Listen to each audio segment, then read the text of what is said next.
My name is JJ Asghar, and I'm here to be doing basically Kubernetes 101, what Kubernetes is and how it works together. So I'll start the slide deck. Here we go. So yes, hi again, I'm JJ. I'm a developer advocate for the IBM Cloud. And yes, I really do have awesome@ibm.com as my email address.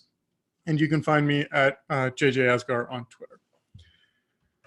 So in order for you to really understand Kubernetes in general, you can tell how much I like it. I'm even wearing the shirt for Kubernetes. You need to understand what containers are and how containers work.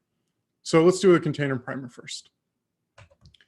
So containers versus virtual machines. In general, there's two ways of thinking about it. When you were asking for a VM from your VMware cluster or your KVM cluster or whatever, you would have a piece of hardware and it would slice up into a lot of different machines with something called a hypervisor, and each machine had a kernel space that they could work inside of. The challenge, though, over time is that it's very heavyweight. And if you could have the ability to have multiple machines on one hypervisor, having containers, on the other hand, you have a shared kernel space with one machine. So imagine having one VM with a bunch of small little spaces and whatnot. As you can see here, where's my, oh, I guess my mouse does not work. You have the kernel space right there. And the VM you can have kernels on VMs, obviously.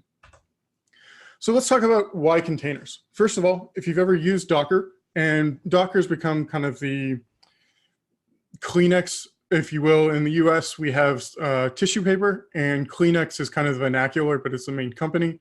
Same thing with Docker now. Docker containers are just kind of the equivalent of Kleenex and tissue paper, where Docker are containers. The beautiful part about Docker containers is that they start up really quickly. They're extremely fast, and I will show you this now. If you look here at my window and I go Docker, so this is a Ubuntu machine. So I do uname-a. As you can see, it's a Ubuntu machine here. I'm going to go ahead and do docker-it run, or Docker, sorry, run-it CentOS 7 bin bash. And as you can see, I'm pulling it down and extracting it. As you can see here, now if I do uname-a, as you can see, oh, it's still pulling that in, my mistake. But this is actually basically a fake CentOS box. More importantly, if I come back to the machine and run it again, that is how quickly this fake CentOS machine started. So it is extremely quick and effective.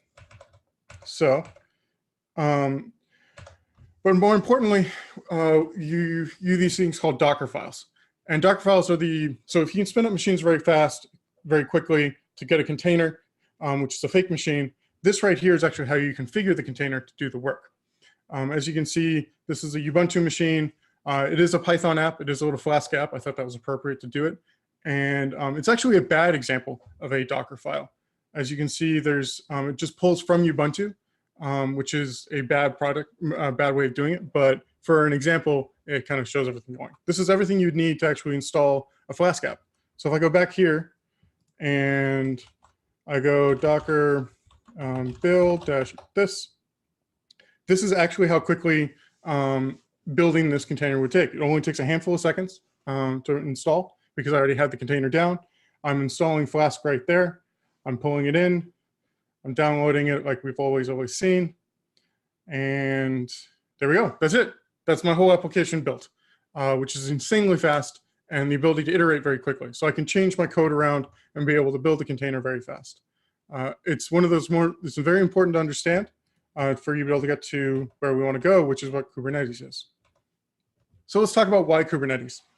Kubernetes is the actual orchestrator, for the lack of a better term, of running all these Docker containers. So if you spin up a bunch of different Docker containers that run different portions of your application, think of a microservices app where you just do a bunch of HTTP calls back and forth. Kubernetes will always make sure that it's running. You can run this on bare metal, which is important, or you can run this in VMs. You can actually run Docker containers as a Kubernetes cluster, and that's more of an advanced topic. The most important part is that everything is built in with the best idea possible, and I'll come back to that in just a second. So let's talk about some internal concepts of Kubernetes to understand how to build everything up from the ground up. And yes, you will be using YAML as you configure Kubernetes. The more you use Kubernetes, the more YAML you'll be writing. I strongly suggest if you do not already have one, you need to get a good text editor. For instance, VS Code is extremely good. If you've never used something like VI or Vim or Emacs, I'm an Emacs user. VS Code is a great place to start. It has some built-in connections to Kubernetes, and also it has the ability to do some syntax checking for you, so you don't have to spend hours upon hours in the middle of the night working on it. When you start consuming Kubernetes, you will find yourself at some point wondering why something doesn't work, and it'll be because you missed one extra space or didn't have a space where you were supposed to have a space, and something like VS Code can catch that before you're spending multiple hours trying to figure that out. In order to understand Kubernetes, these are the main concepts you need to understand. What a pod is, what deployment is, what a replica set is, what a daemon set is. Kube security or Kubernetes security is its own talk in general, but I will touch on it briefly. And then you need to talk about how things can actually talk to one another.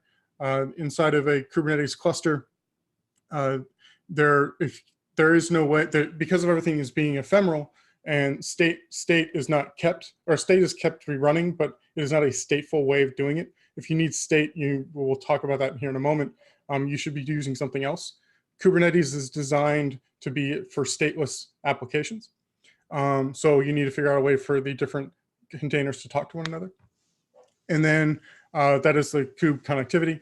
And then we'll briefly touch on to extending kube. But as soon as you get all these terms down, you pretty much understand Kubernetes at a vanilla, should I say, vanilla Kubernetes at a core.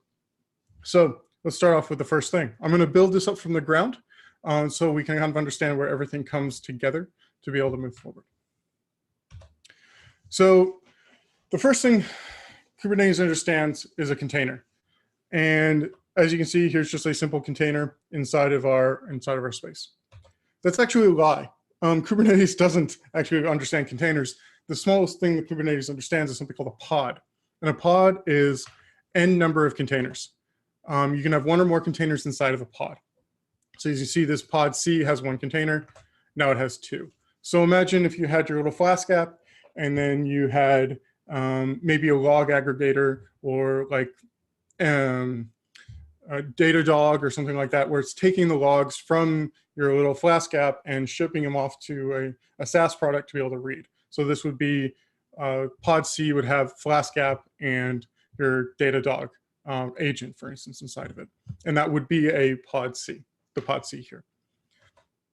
A pod runs on something called a node. And a node is just basically something that runs compute. This could be anything ranging from a laptop to a 64-core VM on a 128-core bare metal machine to that 128-core bare metal machine. It just requires something called a kubelet to run and to be part of the Kubernetes cluster. So that's all a node is just compute. And one very important thing, hopefully you'll get out of this talk, is that you'll eventually understand that Kubernetes is just a shared API to compute. As soon as you get that concept down, Kubernetes just falls into place, because all it is you're giving Kubernetes a container and say, go run this in a controlled environment of compute. And that's all it is when you boil it down to the bare core of it. A pod schedules on top of a node. Like I said, it's anything that can run something called a kubelet, which can be ranging from a VM to a laptop to a bare metal server it can be anything that can run the kubelet. And when you have multiple nodes connected together, that is your Kubernetes cluster. As you can see, it's just called a node. It's just basically shared compute. And you can have multiple different types of pods running. As you can see, I have pod C, D, E, and C, D, E, and B here, and they get scheduled to run on different machines at different times, and to make sure that it's how we expect them to. As you can see, one container has pod E, where it's just one pod for that to run, and pod B, for instance, here has three containers inside of it. So you can have actually n number of these pods. As you can see, this pod A here was a tick 1. When you have something called a deployment replica, you're telling Kubernetes, I always need to have 2 of these pods up and running. A deployment replica could be n number of deployments. And this one, in this case, we say we need 2. And there are actual built-in affinity rules and anti-affinity rules inside of Kubernetes for your deployment replicas, or your replica sets now. So you can say, hey, if with a specific label for a specific node that has really high-end graphics cards, I only want these pods to run on this hardware. So if you're doing ML, for instance, using Python, you can actually tell Kubernetes, only schedule these pods over here with a replica set of X, Y, and Z. I will say I'll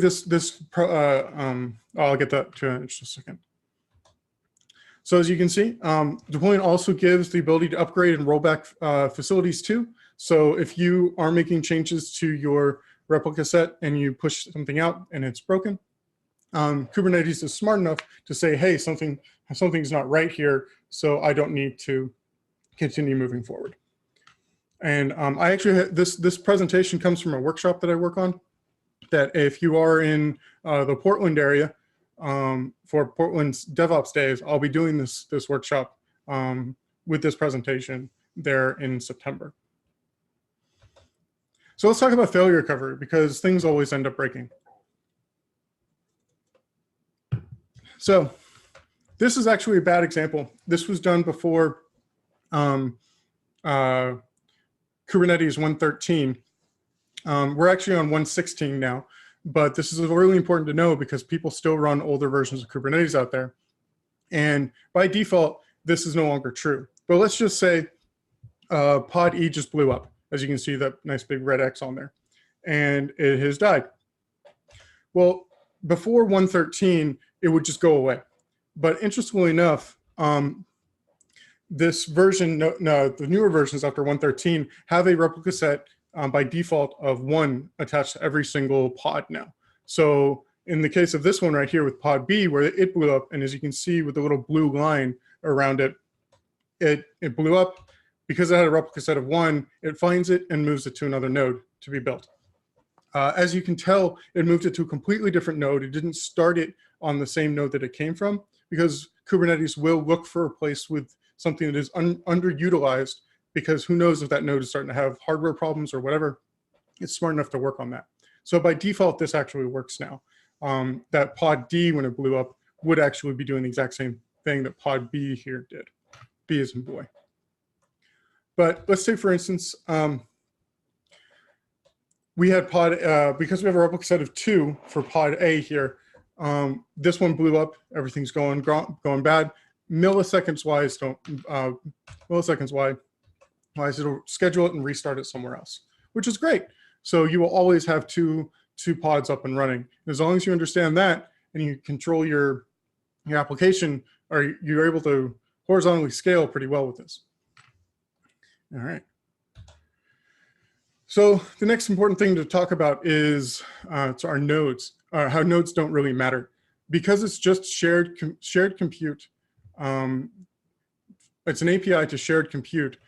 Basically, this is all just one big blob of compute storage, or compute power. So when you tell Kubernetes, hey, run pod D, if you don't have any affinity rules or anti-affinity rules, Kubernetes will just find a place to run it and just make it happen. There's built-in high availability, which is nice, and also the ability to have, just when you're consuming Kubernetes, you just tell it to run your pod, and that's it, and it will make sure it is always there. So, okay, so now that we understand the difference between a container and a pod and how it's scheduled on different hardware, let's actually talk about how these different pods talk to one another. The first thing we need to talk about is something that we all love, is DNS. If you noticed earlier, you can have n number of pods, and the way the pods are named are pretty much ephemerally named. They're usually a hash, and there's no way of really knowing what the pod's name is at any time. And that's where kubedns comes in. And I'll mention that in just a second. But more importantly, when we had our container and we were talking about our Flask app earlier, and inside a pod, the reason why you would attach something like the Datadog agent to pull the logs out is that a pod can talk to one itself over local ports internally. So if that purple one is our Flask app and that white one is our Datadog, or actually, let's say the purple one's Datadog because that's the colors, you'd be able to pull these logs in and it can ship it off to the Datadog API. So you can read your data. But if it needed to talk to pod A, there's something you need to do inside of it, which you need to create something called a service. So let's say, for instance, we exported port 5000 for our little app here. And we created something called foo-web. So port 80, we declared that port 80 will target our container there on pod C at port 5000. So if we ever need to talk to this pod C, and we do http://foo-web, and we hit it while we're internally inside of our Kubernetes cluster, we will get to pod C at port 5000. Does that make sense? Normally, I actually stop and wait for somebody to ask a question here, because as soon as you grasp this, the rest of everything, most everything else comes into place. Mark, do I have any questions yet? Or Matt, I'm sorry, Matt. I haven't seen any come in. Okay, well then I'll keep going. If you do have any questions, please stop me. I normally do this as a workshop and it's interactive to make sure people can understand it. So again, just want to make sure that everyone understands, because these topics get pretty complex pretty quickly. But okay, so this is internal to your Kubernetes cluster. And I'm sitting here and I am talking, and I'm looking for to talk to foo-web in this container. If I was in pod A and I would try to connect to HTTP foo-web, I actually talk out to the master controller node of our Kubernetes cluster, ask for foo-web. And because we've created this service here on the right-hand side, where we target port 5000 with port 80 as foo-web, we can get to where we need to go. So that's already how you declare how you can have the pods. Now, hey JJ, of course, as soon as I said that, someone just asked a question. Sure. So Chris asked, how do you assign a localhost port? Okay, so if you were trying to, okay, the question, so a localhost port is by back to the container that I showed earlier about using a CentOS 7 machine. Those ports are already assigned, and when you create a service like we are right here with this kubedns, we tell foo-web to point to a specific port inside the pod. But if you're running a pod with multiple services inside of it, for instance, the Datadog and the Flask app, you can just connect to the local port there and they can talk to one another. Hopefully that answers your question. I'm not 100% sure.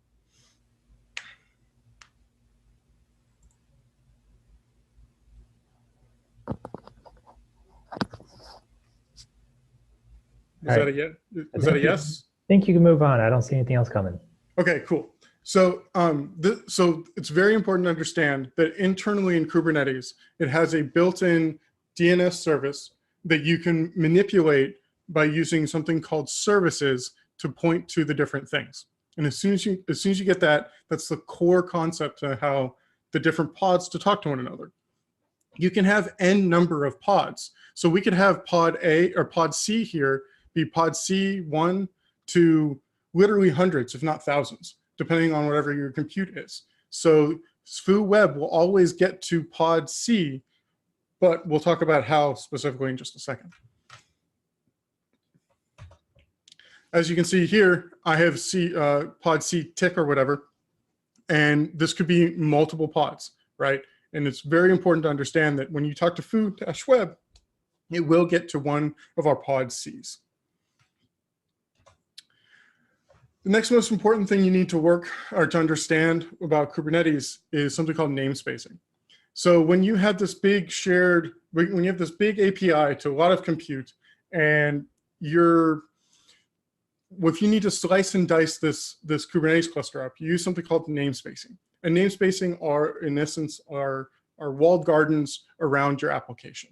So you could have dev, QA, and prod all live inside the same Kubernetes cluster, just with a different namespace. You can take the exact same code to stamp out 3 different versions of your application stack and actually have it not be able to talk to one another. For instance, like right here with 2 different my application and your application, where we can take the exact same code or exact same deployment mechanism, or they're called manifests, take the exact same manifest, stamp it out in 2 different places with just the different namespace of my application and your application. This is really, really important because, like I said, with dev, QA, and prod, you can be using the exact same hardware for every single machine, which for doing ML or more production-like instances, you're no longer spending your time and effort where your dev environment is your laptop, your QA environment is some old hardware that's sitting underneath a desk somewhere that you have no idea when you push it into production is if it can run the same amount of effort or same amount of processing power it can do. So you could have dev, QA, and prod all on one Kubernetes cluster, all using the exact same hardware. So when you do your performance testing in dev or in QA, you can actually see if prod will be able to hold up strongly. And you use all that with namespacing. It is extremely important to understand and extremely powerful because as an old ops guy, because that's what I was for a really long time, it would make my life so much easier when my developers would give me code that I could actually see it working how I wanted to. This is also how you spin up things called like Istio and whatnot, and I'll basically mention that a little bit later. That is a little bit out of scope for this presentation because it's an advanced topic that moves very, very quickly. But let's keep going. So let's talk about node ports. Please don't use node ports. Please don't use node ports. But let's talk about them anyway. So let's say, for instance, we had this pod C here, and it has a container inside of it. And we needed to talk to it directly. Just like we were earlier, when we have foo web, we create the spec here. This is actual YAML that works called the node port. And that port 80 will always go to that port 5000 on pod C. If I hit that IP, which by the way doesn't work any right now, it will directly get me to that application sitting inside of pod C. Oops. This is important to know because it was originally created as a debugging mechanism to talk to specific pods, and that's where node ports came from. Pod C, if you had pod C6 or something like that, or pod C 102, you would not be talking to that actual that pod. You would only talk to pod C. Node ports are static, and they only directly go to a very specific machine. So that's really, really, really important to understand. It's a debugging mechanism. You will find out, though, there are some companies out there that have leveraged node ports to do specific work to talk to your application. It's a crutch, and it is not a best practice. Node ports are bad. You should not be using them inside of your Kubernetes cluster, but you will see them in a lot of places, and it's always a better idea to kind of pull something out, use another option. And we'll talk about some more here in just a second. This is actually another image of how the web services would be created. As you can see here, we created a service with a type of node port, and we port 5000 to target port of 5000, and we have some nice little metadata around it. When you start looking at Kubernetes manifests, everything you need to know is under the spec name, SPEC right there, colon. That is all the stuff that all the knobs and dials that you can turn around. It's really important to know because everything above it is usually metadata that Kubernetes has given to you. So just keep that in mind. All right. More importantly than anything, what you will see out in the real world are load balancers. And just like an F5 load balancer or an HA proxy load balancer, it works the exact same. You can have pod C here with pod C and number, and it will always load balance between and find that. So instead of a node port where it only goes to one pod, load balancers go to n number of pods, which is unbelievably powerful. There are so many options out there for load balancers also that I strongly suggest you read up on that docs.k8s.io on it. And there are actually some third-party ones now that you can actually ingest in there and not actually use theirs. I believe F5 has one, as with Nginx. So you will see load balancers all over the place. It just works like a normal load balancer too. Now, the hardest thing to understand inside of when it comes to how things talk to one another is something called an ingress. I'm going to talk about just the vanilla ingress here. That is something else that exists that you can switch out.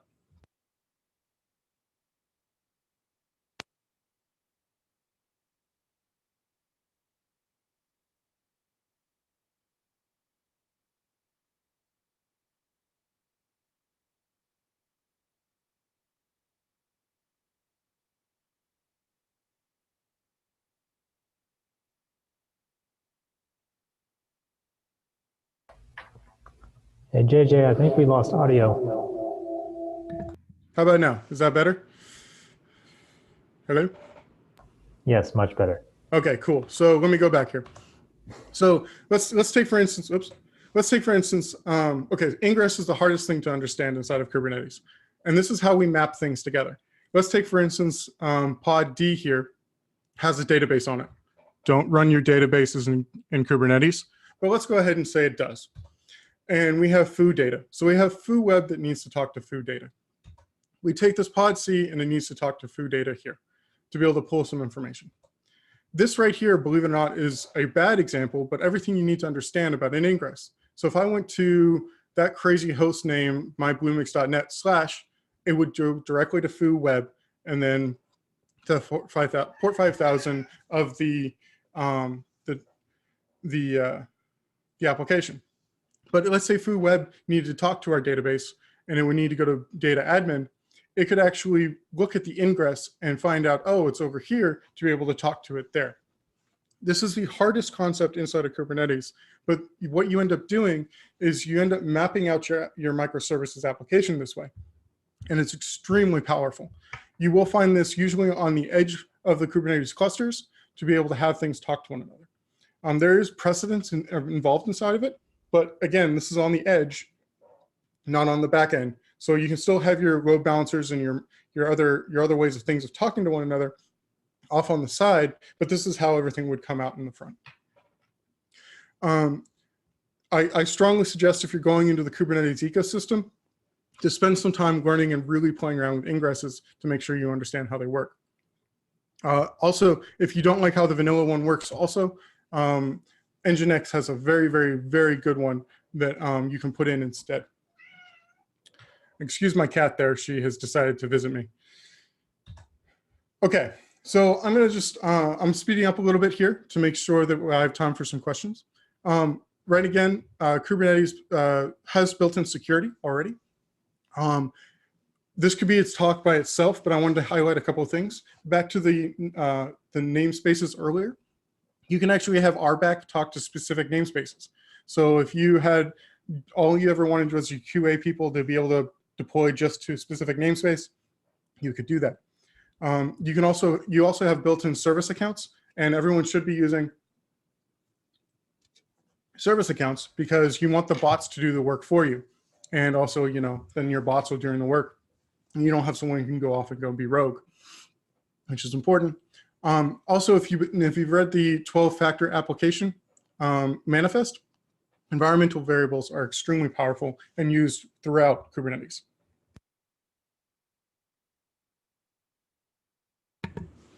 Excuse me. Okay. Something that needs to be talked about are something called readiness and liveliness probes.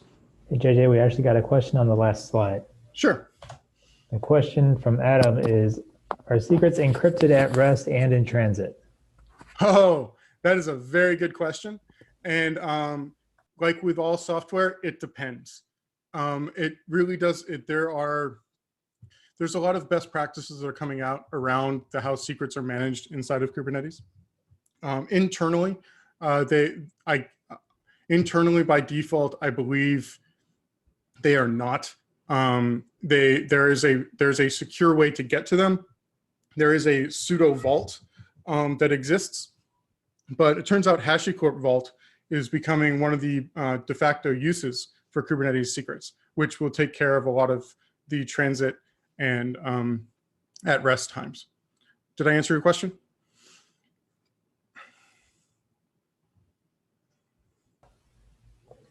Yeah, I think that was good. We can move on. Okay, cool. So yeah, HashiCorp Vault is amazing. You really should spend some time with it. It is really impressive. So let's talk about readiness and liveliness probes. So liveliness probes is basically to make sure that the pod is up and running. And the readiness probe is to make sure that it's ready to receive calls to it. So this is where I usually normally tell you a Java joke. Hey, you want to hear a Java joke?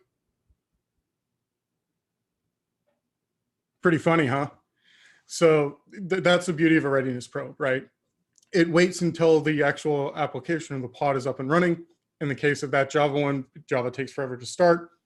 You don't want it to start sending data before the actual Java process is up and running. So there you go. Every non-toy application should have these signed inside of the actual manifest, where it has a health check and also to make sure that it can talk and get 200s back. Okay.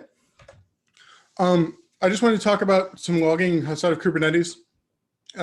During the workshop that I normally do around this, I make sure this is very clear. But this is something that, especially if you're moving into the world of Kubernetes to consume it, you need to be able to log all your data to standard out and standard error. That is the only way Kubernetes understands. Because our pods are ephemeral and can be literally anywhere, the only way for you to be able to tell what's happening is if it goes to standard out or standard error. All the major log aggregators for Kubernetes also expect that. So don't be putting your var log messages or your var log or python.log or whatever. Be sure you're doing it to standard out so Kubernetes can capture it. So yeah, it's really important to know. And finally, some ecosystem stuff.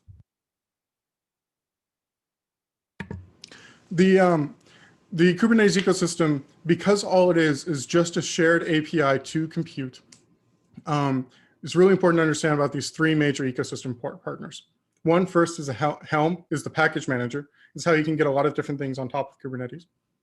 Istio is something called a service mesh, which allows you to have visibility and metrics. It is a very advanced topic, and I'm not going to lie, it's quite hard to use. And there's a lot along with it, and it's moving very quickly. It does fill in a lot of gaps, especially if you're planning on doing true CD. I have seen very successful deployments of Istio by using something called Spinnaker and Istio, where you can do really nice canary deployments. And then finally, Knative is the serverless platform on top of Kubernetes. It is not 1.0 yet, so I strongly suggest doing your research before delving into Knative, but there is some real promise there. And I'm coming up really close to time here, so I would like to just kind of offer this real quick. Here's a couple of things we did. If you want to take a picture of that QR code or go to that bit.ly, I'd love to have some feedback. This is the first time that I have done this without the actual workshop that I usually attach to it. And I am serious. If you do email me at awesome@ibm.com, I can get you a free cluster on the IBM Cloud for about a month where you can play around with it. And I even have some workshop materials that I can send to you. that you can kind of walk through the same presentation and we actually run through a deployment, and I have it self-paced. So hopefully this has been informative, and if anyone has any questions, I'd love to hear from them.